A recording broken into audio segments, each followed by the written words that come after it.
welcome back to another video of how to use Basics. In this video, we are going to learn how to track your staking rewards in Ace Wallet. To track your staking rewards in Ace Wallet, you can follow these steps.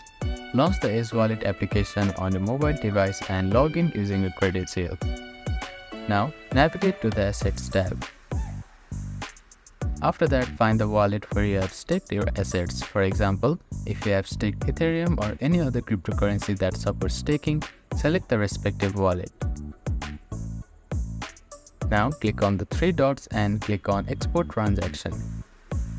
It consists of recent transactions including staking related activities like deposits, rewards or withdrawals. If Ace Wallet supports direct staking for particular assets, the reward will usually be reflected within the wallet.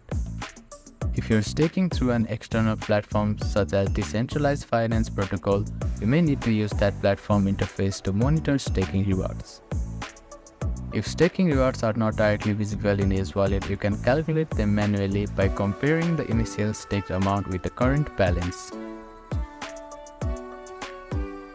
By using these methods, you can effectively track your staking reward within Ace Wallet or through external platform where your assets are staked.